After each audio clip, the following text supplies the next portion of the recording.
Olá, sou professora Fernanda Farias, professora de Estética e História da Arte, e hoje nós vamos falar sobre Dadaísmo e Minimalismo, o nosso módulo 15. Vem comigo!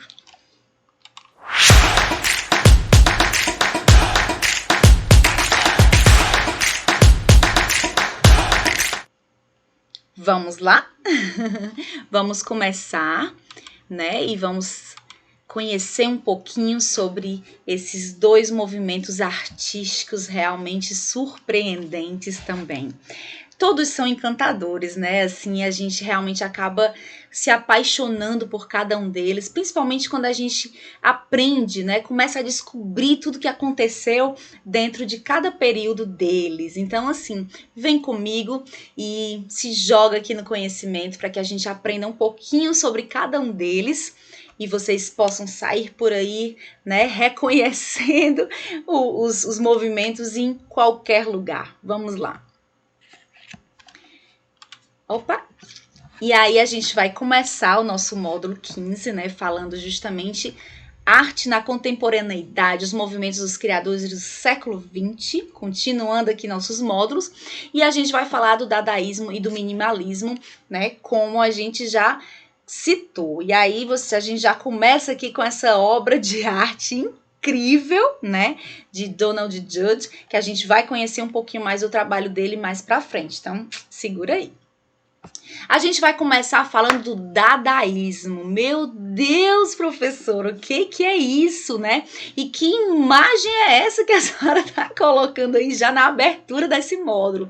É isso mesmo. Então, se preparem, porque se a gente vem quebrando paradigmas em todos esses módulos que a gente vem conversando, né? De um tempinho para cá, imagine agora. Então, assim, quebre todos os seus paradigmas, tira tudo que for de preconceito da frente de você, porque a gente está aqui entrando num movimento realmente revolucionário, né? Que quebrou padrões, que revolucionou estética, que revolucionou realmente esse olhar sobre a moda. Aqui eu trouxe um vídeo para vocês falando um pouquinho, né? Olha só o que a gente tem aqui de onde tudo começou, tá? Mas aí vamos entender. O dadaísmo, ou simplesmente Dada, né, foi um movimento artístico pertencente às vanguardas europeias do século XX, cujo lema era: a destruição também é criação. Então, olha só, a gente já está começando bem. Então, a destruição também é criação. E o que significa tudo isso, né? Foi considerado um movimento propulsor das ideias surrealistas, né? E tinha um caráter ilógico, antirracionalista e de protesto. Então, lembra que a gente foi ali se misturando quando a gente falou lá do surrealismo. Lembra que eu falei que os períodos vão acontecendo, os movimentos vão acontecendo às vezes ao mesmo tempo, né? Então, assim, ali a gente falou do surrealismo, o dadaísmo já tinha dado, né, esses primeiros passos aí também, tá? E aí acaba que um foi se misturando com o outro e realmente ele foi um grande propulsor do surrealismo, né? Dessa questão do surreal, da arte não real, da arte surreal, né? E realmente essa questão de protesto mesmo, da crítica, né? Isso realmente era muito forte, tá? Isso porque através da ironia, né, buscava questionar a arte. Então, o que é arte? O que realmente é a arte? O que a arte quer dizer? O que a arte quer mostrar, tá? Então, assim, e sobretudo no seu contexto histórico, né, com a ocorrência da Primeira Guerra Mundial, né? Então a gente lembra que a gente está aqui nesse período, né, entre a Primeira Guerra Mundial e a Segunda Guerra Mundial, então muita coisa aconteceu nesse período, a gente já vem falando disso nos módulos passados, e a gente tem realmente uma preocupação muito grande, né, assim, uma preocupação com as questões financeiras, com a questão econômica, com a questão social, com como é que vai ser depois, né, com muitas coisas acontecendo e muitas pessoas contra também algumas coisas que estavam acontecendo naquele momento, e aí a arte vem ali como uma válvula de escape, mais uma vez, né? Mas também como uma questão da crítica, que é extremamente importante, tá? Então, a influência do dadaísmo nas artes gráficas, né, teve duas importantes contribuições. Reforçou a ideia cubista do uso da letra como experiência visual, onde separavam as palavras do seu contexto de linguagem para ser puramente uma estrutura visual. Então a letra ela passou a deixar de ser utilizada como letra, né, de formar uma frase, de formar uma palavra, a se tornar um elemento, né, artístico, ou seja, a letra estava ali realmente como uma estrutura visual do todo.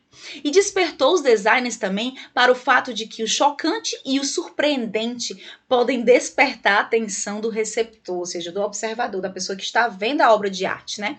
E ser um elemento importante para a superação da apatia visual.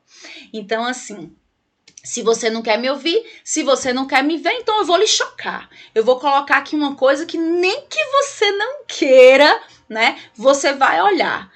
Nem que seja para criticar, mas você vai ver. Então, realmente tinha essa coisa mesmo, né, do chamar a atenção, tá?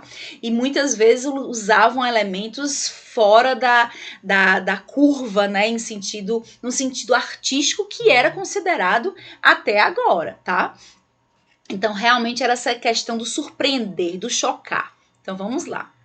E aí eu trouxe aqui também um pouquinho, um outro vídeo também falando sobre o dadaísmo também, falando também um pouquinho por trás de tudo isso, de como isso acontecia, tá certo? E de todas essas influências, tá?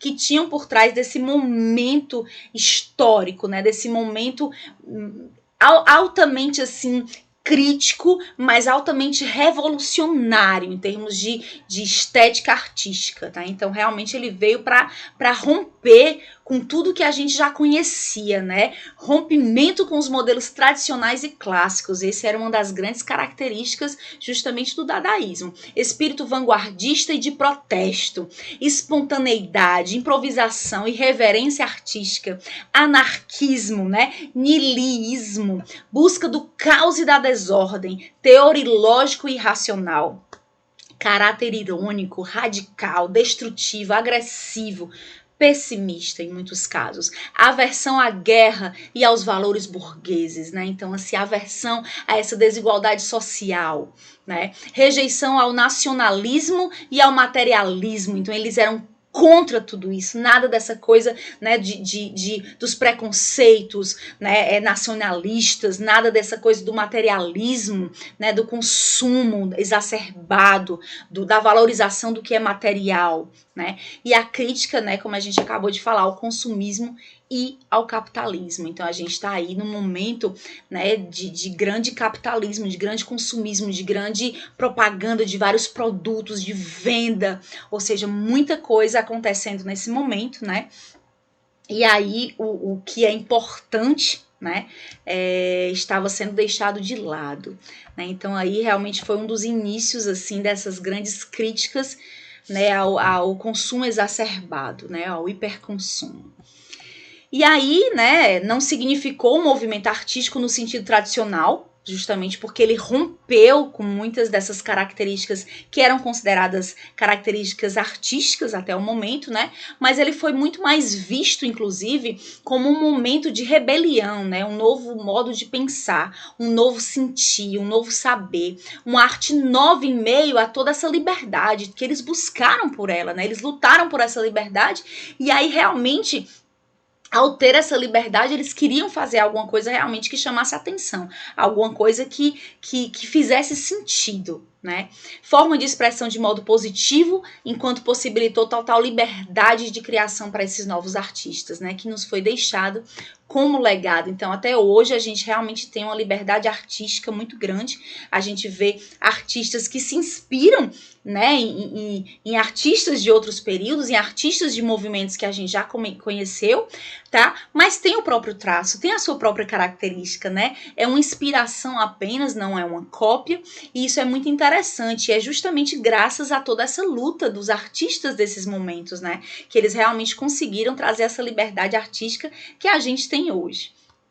Forma de expressão de modo negativo, quando invocava a destruição da arte, né? Assim, a anti-arte, negando até mesmo a própria revolução Dada. Então, assim, realmente também foi um momento de muita confusão, tá? Principalmente relacionada à arte. Então, foi um movimento até de anti-arte, ou seja, a arte que eles mesmos faziam. Então, assim, realmente foi um momento de grandes reflexões, né? Mas também teve esse lado mais negativo da destruição da arte, né? Assim, até uma falta de respeito em alguns momentos por outros movimentos artísticos também. Então a gente tem que ter essa liberdade artística, mas a gente também tem que respeitar, né? A liberdade artística de todos, tá certo? Então, assim, foi um pouco negativo nesses momentos, mas que não foi o grande peso do movimento dadaísta, tá? Realmente o grande peso foi essa crítica, foi essa luta pela liberdade, foi essa luta por uma arte com um olhar novo. Não propunha nenhum estilo especificamente, tá? Então realmente era apenas uma liberdade, tá certo? Utilização da fotomontagem descoberta pelos dadaístas, né? Como um meio para o sarcasmo, né? Então realmente foi descoberta pelos dadaístas, e depois a gente até viu, né, no surrealismo, que a gente tem um pouco dessa participação dessa montagem também. Rompimento com o fazer artístico causado pela utilização e apropriação do que já estava feito, né, o que era chamada de ready-mades. Tá? Então, assim, eu faço a arte, né? Como eu sou contra essa questão do materialismo, do consumismo, então eu faço arte com o que já existe. Então, de certa forma, um aproveitamento do que já existia, né? Que também é uma forma de criticar muito grande, tá? Então, aproveitamento sobre o que já existia, através do que já existe, eu faço a minha própria arte, né? E a questão do construtivismo, né, também com grande importância nesse momento. E aí, ainda dentro das características, né, mas já entrando na questão dos agitadores culturais, né, dos que começaram tudo isso, a gente tem o grande Tristan Tzara, né, que realmente foi o maior articulador desse movimento, né, dadaísta, né? Então, em 1916, os artistas e agitadores culturais Hugo Ball, Amy Hengs, Marcel Janco, Richard Elschenbeng, Tristan Tzara, Sophie Topper Arp e Jean Arp fundam o Cabaret Voltaire, né? Então, assim, foi o que a gente viu na nossa primeira imagem, que começou o nosso módulo, e a gente também viu no começo a questão do vídeo, falando justamente dessa história, né? A gente tem ali um dos proprietários do Cabaret Voltaire falando um pouco de como tudo isso começou. O espaço foi feito justamente com o intuito de ser um lugar para manifestações políticas, né? E artísticas também. Então, era um local onde eles se encontravam para conversar sobre diversos assuntos, né, assuntos políticos, realmente essa questão dessas rebeliões, né, dessas lutas, tá? E também realmente um espaço onde se fazia muita arte, em Zurique, na Suíça. Lá um grupo de artistas refugiados com tendências anarquistas, né, dentre escritores, pintores e poetas, reuniam-se para inaugurar uma nova manifestação artística. É nesse contexto que o poeta romeno Tristan Tzara, né, 1896-1963, criou o movimento dadaísta em meados da Primeira Guerra Mundial. Então imagine o momento que estava acontecendo, né, junto com os artistas Hugo Ball e Hans Arp. Essa proposta de arte era irreverente e espontânea, pautada na irracionalidade, na ironia, na liberdade, no absurdo e no pessimismo. O intuito principal era de chocar realmente a burguesia da época, né? Eles eram contra tudo isso, e criticar a arte tradicionalista, a guerra e todo o sistema que envolvia tudo isso. Foi assim que aleatoriamente foi escolhido o termo dadaísmo, né? Os artistas reunidos resolveram escolher um termo num dicionário que de certa maneira já indicava o caráter ilógico do movimento que surgia. Então, um termo qualquer, uma palavra qualquer. Do francês, o termo dada significa cavalo de madeira, né? Então, tipo assim, do nada, né? Então, assim, esse movimento é isso. Então, do nada, tá, vamos chamar de Dada, né? E aí surgiu realmente o dadaísmo, né? De um cavalo de madeira, de um termo realmente achado ali dentro de um dicionário, tá? Realmente de caráter completamente ilógico. Nesse sentido, o dadaísmo é considerado um movimento anti-artístico, né? Uma vez que questiona a arte e busca o caótico e a imperfeição. Eu redijo um manifesto e não quero nada. Eu digo, portanto, certas coisas e sou por princípios contra manifesto. Eu redijo esse manifesto para mostrar que é possível fazer as ações opostas simultaneamente, numa única fresca respiração. Sou contra a ação pela contínua contradição, pela afirmação também. Eu não sou nem pró, nem contra. E não explico porque odeio o bom senso. A obra de arte não deve ser a beleza em si mesma, porque a beleza está morta. Então aí, né, temos Tristan Tzara definindo justamente um pouco do que ele acreditava ser esse movimento, né? Então realmente a gente vê a força nas palavras, né? Um certo quê de revolta também, tá? Mas de um lado realmente uma luta social muito grande. E aí o dadaísmo no Brasil, né, assim como em outras vanguardas artísticas europeias, influenciou o movimento modernista que surgiu no Brasil, né, sobretudo após a Semana de Arte Moderna.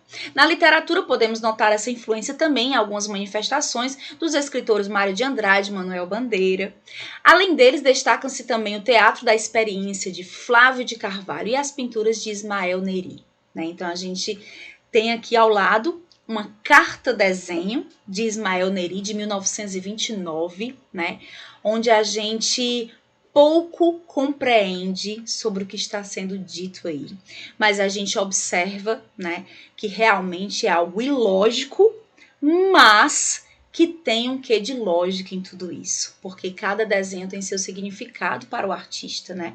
Então, realmente era uma transcrição dos pensamentos de uma forma crítica, né? E para o observador até curiosa e lógica, né? Uma vontade de entender o que está sendo representado nessa carta-desenho, né? De Neri. E aí o impacto, né? Quais foram os impactos, né? Desse movimento artístico? O impacto causado pelo dadaísmo justifica-se plenamente pela atmosfera de confusão e desafio à lógica, né? Sugerida justamente por ele, optando por expressar de modo inconfundível suas opiniões acerca da arte oficial e também das próprias vanguardas. Sou, por princípio, contra os manifestos, como sou também contra os princípios. Então, assim, né? Eu sou, por princípio, contra os manifestos, como também sou contra os princípios. Então realmente tinha uma poesia muito ali, forte, né, mas ao mesmo tempo meio maluca, né, meio irreal, meio ilógica, mas completamente lógica por conta do momento que eles estavam vivendo, né? Então realmente assim é um movimento muito profundo, né? Um movimento artístico muito profundo. O Dada, né, vem para abolir de vez a lógica, a organização, a postura racional, trazendo para a arte um caráter de espontaneidade e gratuidade total, segundo o próprio Tzara, né? Então, realmente, ele era muito forte com as palavras. Dada não significa nada. Sabe-se pelos jornais que os negros cru denominam a cauda da vaca santa, Dada. O cubo é a mãe em certa região na Itália, Dada. Um cavalo de madeira, a ama de leite, dupla afirmação em russo e em romeno, Dada. Sabe, os jornalistas viram nela uma arte para os bebês. Outros Jesus chamando criancinhas do dia. O retorno ao primitivismo seco e barulhento e monótono. Não se constrói a sensibilidade sobre uma palavra. Toda a construção converge para a perfeição que aborrece. A ideia estagnante de um pântano dourado, relativo ao produto humano. Então, realmente extraordinário, né? Assim, realmente extraordinária a poesia do nosso grande Tzara. No seu esforço para expressar, né, a negação de todos os valores estéticos e artísticos correntes, os dadaístas usaram com frequência métodos deliberadamente incompreensíveis. Nas pinturas e esculturas, por exemplo, tinham por hábito aproveitar pedaços de materiais encontrados pelas ruas, até nos lixos, né? Ou objetos que haviam sido jogados fora, né? Em qualquer lugar. Eles apenas pegavam e reaproveitavam, né? Como a gente falou no começo, realmente também com uma questão de crítica muito grande. Arte. Como um grupo anti-arte, os artistas da época, né, recorreram às táticas para atacar as tradições estabelecidas de arte, realizando manifestações artísticas absurdas, projetadas deliberadamente para escandalizar e chocar tanto as autoridades quanto o público em geral. Ironicamente, apesar da sua missão niilista, o dadaísmo levou ao surgimento e refinamento de várias inovações importantes nas belas artes, incluída a colagem e a fotomontagem. Além disso, passou a influenciar vários movimentos de arte posteriores, tanto os modernos, como o surrealismo e a pop art, que a gente acabou de conhecer, né? Quanto técnicas artísticas contemporâneas, como a instalação e a performance. Para seus integrantes, a ideia por trás de uma obra passa a ser mais importante do que o próprio trabalho, né? Daí a descrição de dadaísmo mais como uma atitude do que como um movimento artístico. Então eles queriam ser chamados de atitude artística, né? Essa coisa realmente da atitude, do fazer, né? Como a gente acabou de ver aqui, para eles era muito mais importante do que o próprio objeto de arte, né? Era realmente a ideia que estava por trás, a ideia que eles queriam passar com aquela arte, com aquele objeto artístico. E aí a gente tem aqui alguns artistas dadaístas, né? Artistas plásticos e poetas, né? Que participaram do movimento dadaísta. Tristan Tzara, poeta romeno, Marcel Duchamp, poeta, pintor e escultor francês, Hans Arp, poeta e pintor alemão, Francis Picabia, poeta e pintor francês, Max Ernst, pintor alemão, Roald Haussmann, poeta e artista plástico austríaco, né? A gente bem conhece falar dele, já ouviu bastante falar dele. Hugo Boll, poeta também e filósofo alemão. Richard Hussenbeck, escritor e psicanalista alemão, olha só. Sophie Topper, artista plástica suíça, né? Então a gente tem, esses são apenas alguns, a gente tem vários outros realmente que participaram desse movimento, né? Então a gente tem aqui nosso grande Hans Arp, né? E a gente tem aqui uma escultura feita por ele, né? Então realmente ele é um artista gráfico, escultor, pintor, artista gráfico, poeta, né? Ele buscou em sua arte a simplicidade e a pureza das formas. Um dos pioneiros da arte abstrata, né? Já não se preocupava com a expressão plástica, né? Aquela questão do ser e do objeto, mas com a forma apenas pela forma. Então, realmente, eles tinham um olhar completamente diferente sobre a arte, né? Eles tinham realmente essa busca de trabalhar a arte de uma maneira além, né, do que estava apenas retratado ali, com essa questão da ironia, com essa questão, né, da crítica muito forte, né? E essa questão realmente da arte pela arte. E a gente tem aqui nosso grande Haussmann, né? Que foi um grande artista plástico, poeta, romancista austríaco. Com o pseudônimo de Der Dadazoff, né, exerceu um destacado papel como dadaísta, participando dos grupos de Zurique e posteriormente de Berlim. Foi crítico às instituições na Alemanha, né, durante os anos transcorridos entre as duas guerras mundiais. Então a gente pode ver aqui a cabeça mecânica, uma criação dele, né, e o espírito do nosso tempo. Então através das colagens aqui, né, realmente muito, muito forte essas características, né, da ilógica nessas obras de arte, mas ao mesmo tempo toda uma questão, né, de crítica mesmo, né, contra todo um sistema do que acontecia na época, nesse momento, como a gente já falou no comecinho do nosso módulo, né. A gente tem aqui o nosso Max Ernst, né, que foi um pintor alemão, naturalizado norte-americano e depois francês, né. Também praticou a poesia. Em 1914, Ernst veio a conhecer o surrealismo através de um grande pintor surrealista, Jean Arp, né, pelo qual manteve a amizade pela vida inteira. Então a gente vê aqui essa questão do Édipo, né, rei, esse quadro dele, tá?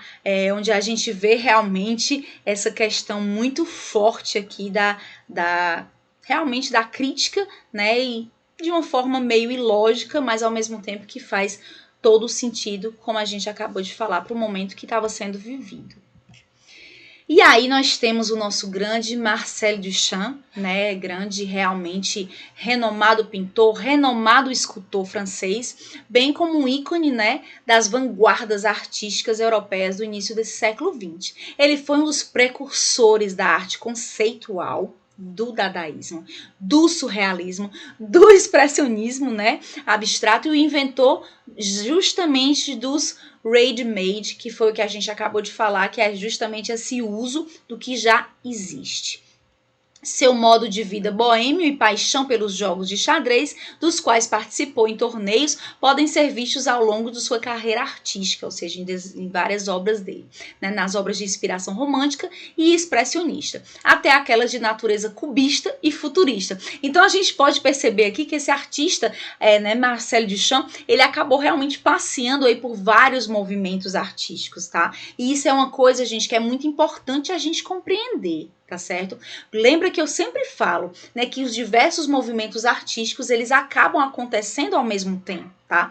E aquele mesmo artista, ele pode passear nesses movimentos artísticos, tá certo? Ele pode, por um momento, ser surrealista, daqui a pouco ele é expressionista, daqui a pouco ele é, né, dadaísta, e enfim, e por aí vai.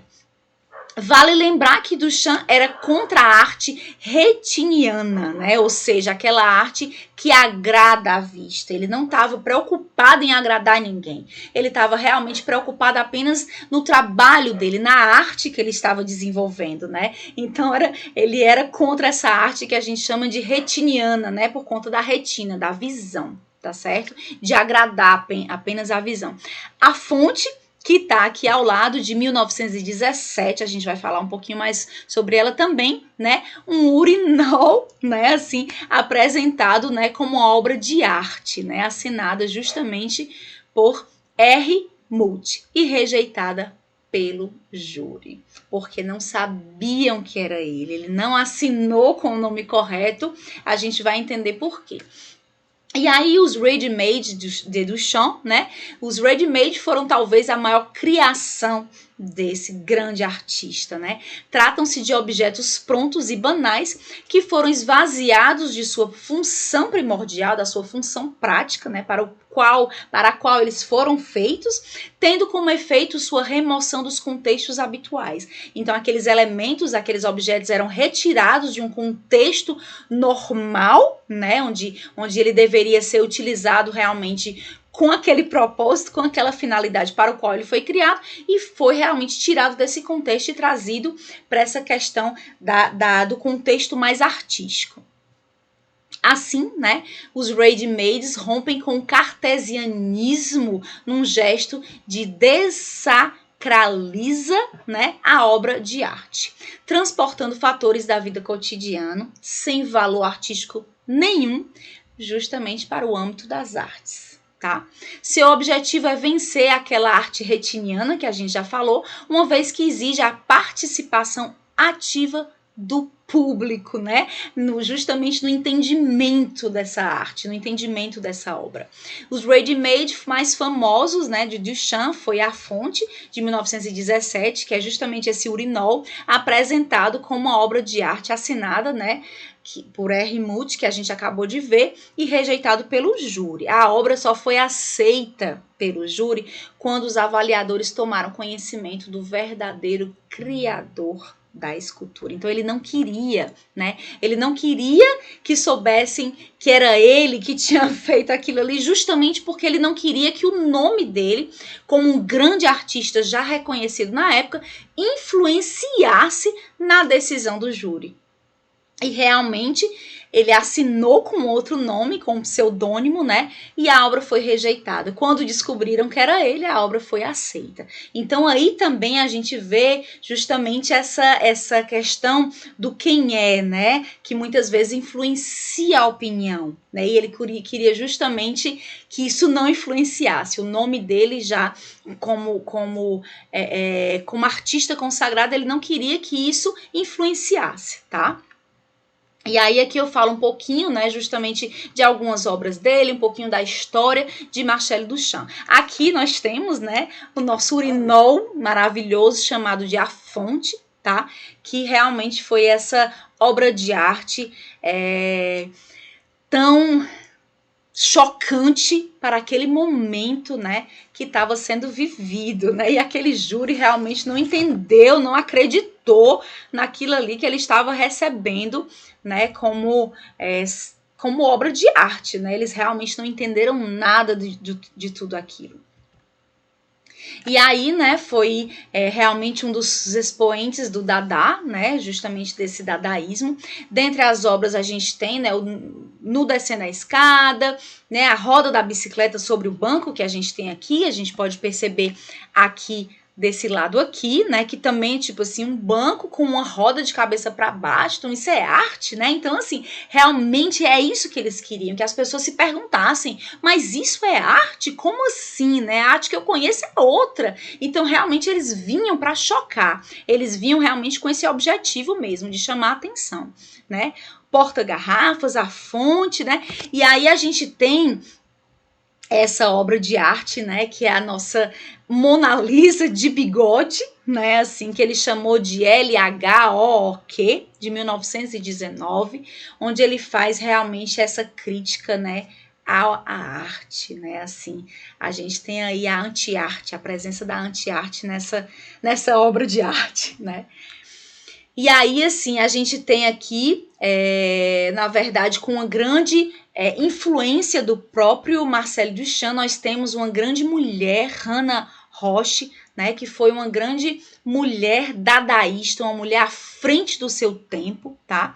Que uma artista alemã, uma das pioneiras também desse movimento dadaísta, né, justamente com os outros artistas que a gente já comentou.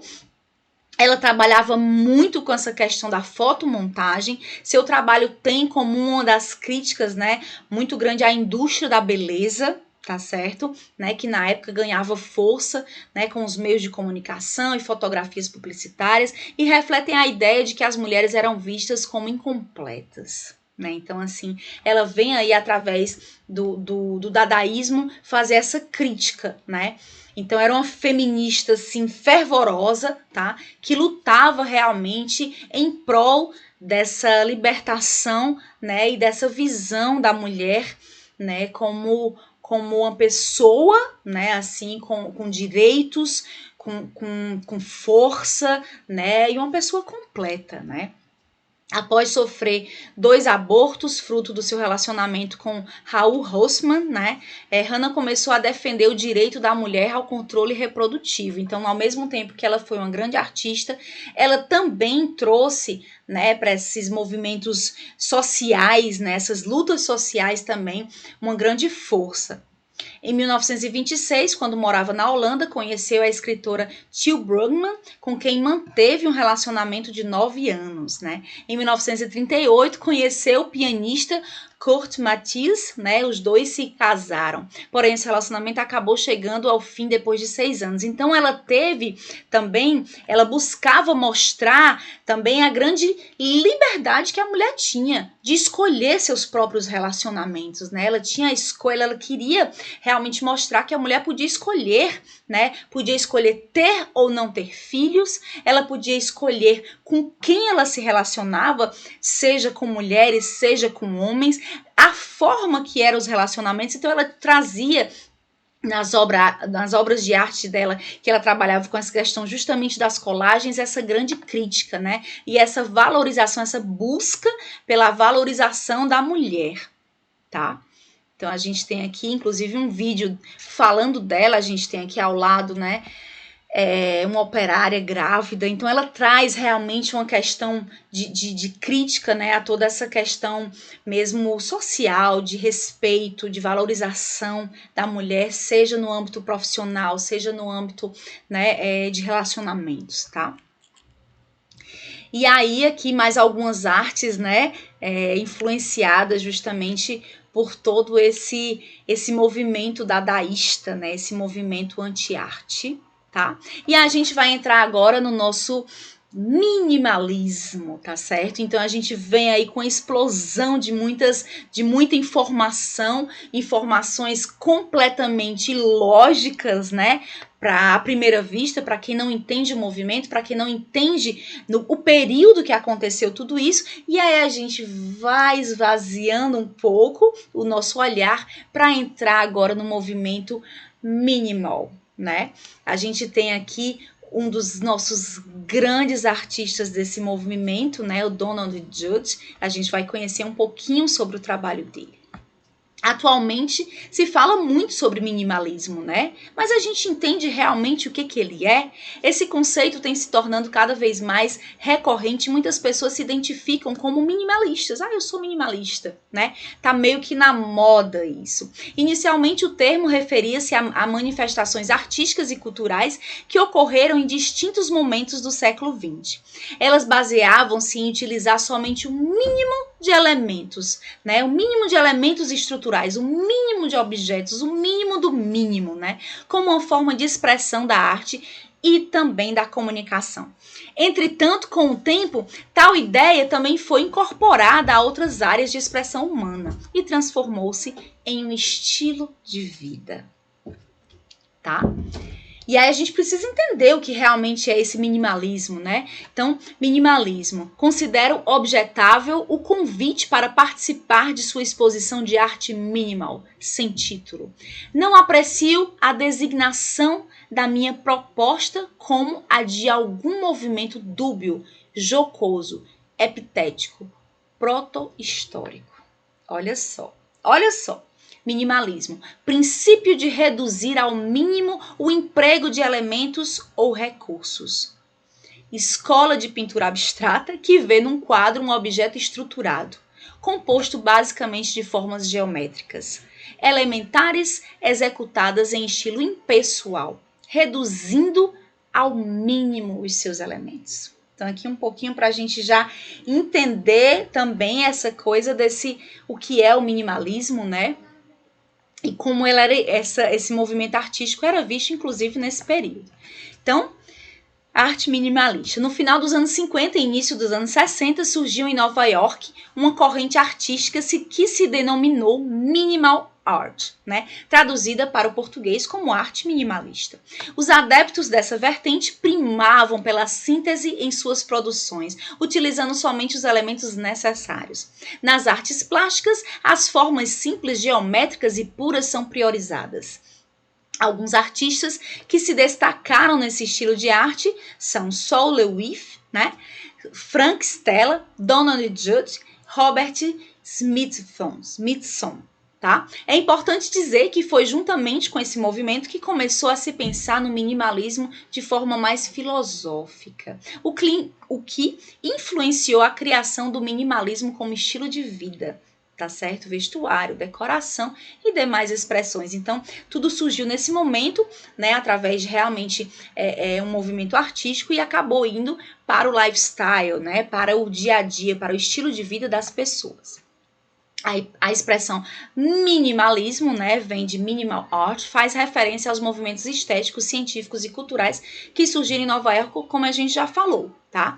Então, realmente, esses movimentos primavam pelo mínimo de recursos e elementos utilitários, reduzindo todos os seus aspectos ao nível essencial. Isso também tem tudo a ver, gente, com a questão do do excesso de consumo, tá?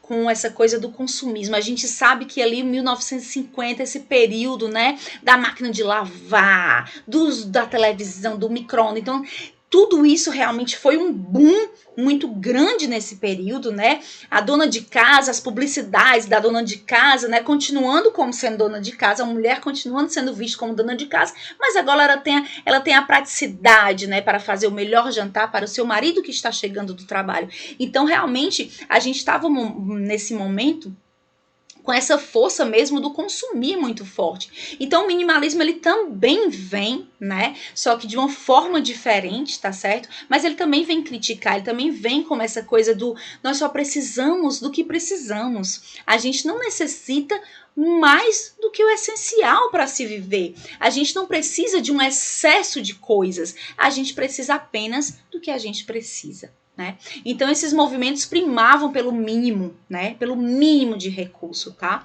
Já em 1966, o filósofo e crítico de arte Richard Arthur Olenhin já apontava o minimalismo daquela década como uma das correntes que mais influenciariam o campo das artes visuais, arquitetura, design, música, programação visual, desenho industrial durante todo o século XX.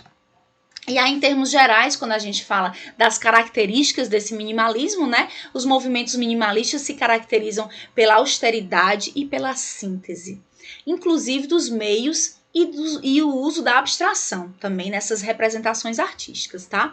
Enquanto aspecto filosófico, o minimalismo irá adequar as necessidades da vida àquilo que realmente é essencial, descartando as futilidades, né, no caminho justamente dessa realização pessoal. Ou seja, a gente se realiza não pelo excesso de coisas, tá? Então a felicidade não está num carro novo, a felicidade não está no micro-ondas novo, a felicidade não está no excesso de coisas, a felicidade está no essencial, né, no necessário.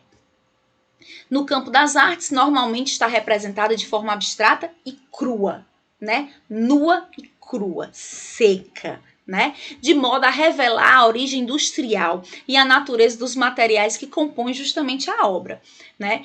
A qual, via de regra, interage justamente com o público.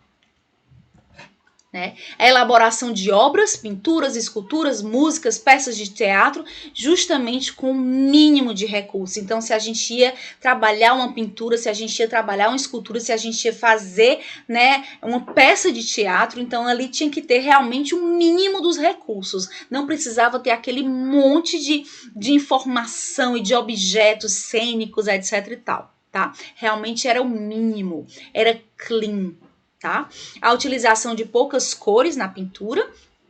Nas artes plásticas, destaque para o uso de formas geométricas simples, retilínea, com repetições simétricas. Presença também de acabamentos precisos, além do purismo funcional e estrutural. A arte minimalista recebeu influências do construtivismo, né? Criação de músicas com poucas notas musicais, valorização, né? A repetição sonora. E aí, nas artes plásticas, né, justamente como a gente já falou, surgiu em Nova York, ainda na década de 1950, quando, né, um grupo de artistas passou a lançar a mão de poucos elementos para fundamentar suas obras, abusando de atributos visuais criados a partir de um pequeno número de cores. Eles privilegiaram as formas geométricas simples, puras, simétricas, repetitivas, né, reduzindo os objetos a seus aspectos de reprodução em série, para que eles sejam mais bem percebidos em seu próprio contexto. Já do ponto de vista de conteúdo das representações, é comum a ausência da emotividade. Assim, as estruturas minimalistas suportam uma ou uma tridimensionalidade que lhe permite vencer os conceitos tradicionais, principalmente acerca das necessidades do suporte que limitava a pintura e a escultura aos seus respectivos campos de ação. Então, esse caráter geométrico é fruto justamente da influência construtivista, né, a qual buscava uma linguagem universal para essa expressão artística, tá certo? E aí, a gente tem aqui alguns exemplos, tá? De estrutura minimalista. Então, a gente vê realmente aqui poucos elementos, né? A gente vê realmente o minimalismo, né? Justamente nessa instalação artística. O movimento pode ser considerado, né, um ampliador da ideia abstrata de arte, né, de que a arte deveria ter sua própria realidade, e não ser uma imitação de alguma outra coisa. Então, ainda a questão da crítica, né, sobre a cópia, né, do que existe. Geralmente pensamos que a arte representa um aspecto do mundo real, né? Uma paisagem, uma pessoa, até mesmo uma lata de sopa, né, como a gente viu na pop art. Mas, na verdade, não é, né? A gente não precisa necessariamente ter uma sensação, né? Isso é a opinião dos nossos artistas, né? Minimalistas, né? A gente não precisa ter uma opinião, a gente não precisa ter uma sensação, a gente não precisa ter um sentimento, a gente não precisa ter ali algo sendo representado, algo real sendo representado, tá? A gente precisa apenas ter a arte em si. Né? Então, os materiais utilizados não são trabalhados para sugerir outra coisa. A cor, quando utilizada, também é não referencial, ou seja, se uma cor escura for usada, isso não significa absolutamente, né, que o artista está tentando sugerir um humor sombrio naquela obra de arte, tá? Então, não tem nada a ver. É a arte pela arte, tá certo? Ela não se refere a nada, absolutamente, tá certo? É apenas a arte, é apenas o que ela é, né? Essa estrutura, né, colorida. Por que ela é colorida? Ela está aqui representando alegria? Não, ela é apenas colorida. Pronto. Ponto. E aí a gente tem aqui, né, o site, durante a aula eu vou visitar um pouquinho esse site dele, do Donald Judd, com vocês, para que a gente possa perceber essa arte dele, inclusive de uma forma bem comercial, tá? Porque da mesma forma que ele é um grande artista conceitual, com grandes instalações de arte no mundo todo, né? Ele também é um artista comercial, tá certo? Através do mobiliário, principalmente, essa coisa do design de interiores, com muita força. Aqui mais uma, né, obra de arte também minimalista. Nesse estilo, nenhuma tentativa é feita para representar uma realidade exterior. O artista quer que o espectador veja apenas o que está na frente dele. Então, assim, não significa nada, é apenas isso ali, é a arte é isso, tá? O meio ou material do qual é feito e a forma do trabalho são em si a realidade do que o criador quer apresentar. Então, essa obra de arte não tem sentimento, não tem um significado, né? Ela apenas está ali, como arte. Né? O material, né? O formato, o jeito que o artista representou essa obra de arte, isso sim é que ele quer que o observador veja apenas o que está ali, nada além disso. Né? E aí o minimalismo é caracterizado por formas geométricas básicas ou recorrentes. É geralmente tridimensional, né? Tomando a forma de escultura ou instalação, como a gente já viu agora alguns exemplos. Embora haja uma série de pintores minimalistas, né? Como Agnes Martin e Frank Stella, o pintor minimalista, por exemplo, Frank Stella, pronunciou uma frase icônica justamente sobre suas pinturas. O que você vê é o que você vê. Ponto. Tá?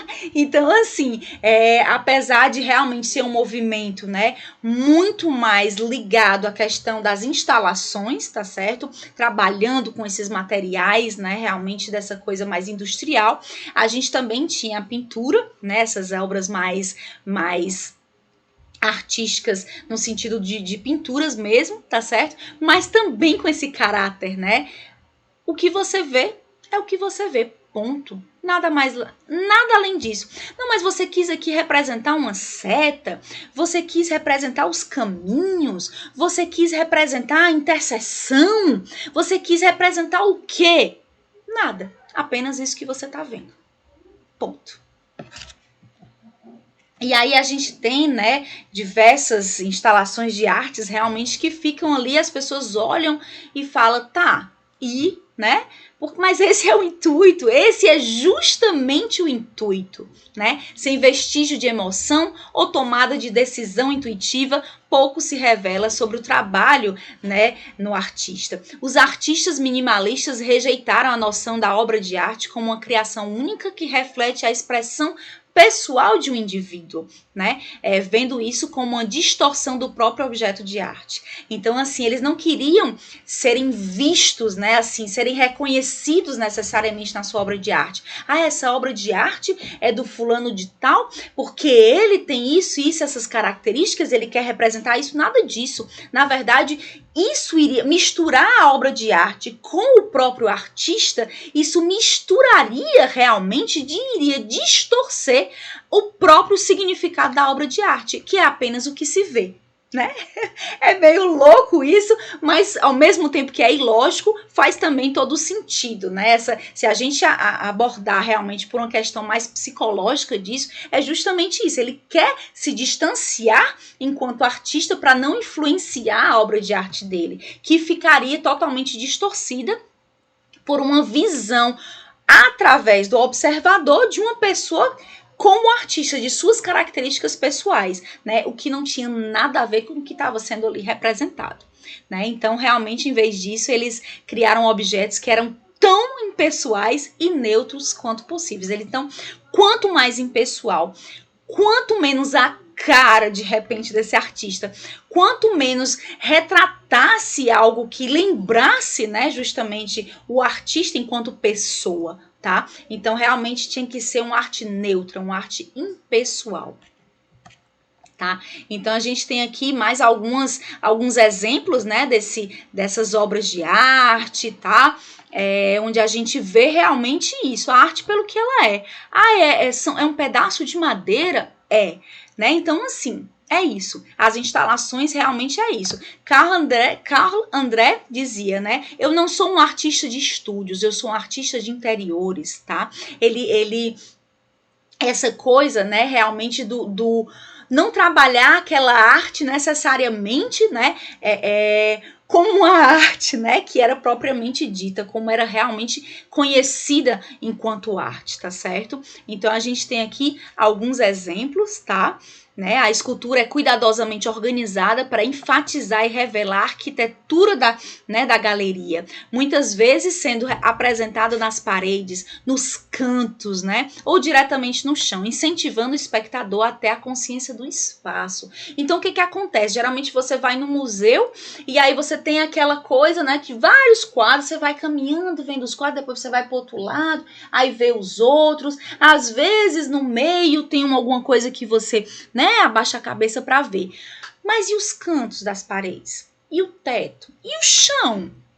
Né? Então, esse artista minimalista queria também explorar cada cantinho, né, dessas galerias de arte. E aí ele trazia realmente um olhar completamente diferente para tudo isso. Aqui eu trouxe também mais alguns artistas, né, desse movimento minimalista, tá?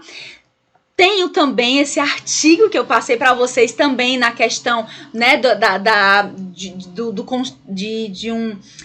de um artigo com material extra para vocês, que vai estar lá dentro do portal de vocês, falando do top 10, né, das artistas mulheres minimalistas que realmente você precisa conhecer, que são incríveis, né, que trazem realmente um olhar absolutamente espetacular, né, sobre esse movimento artístico, e a gente vê cada vez mais realmente a presença da mulher em movimentos de arte, né, com olhares muito únicos e muito singulares, tá certo?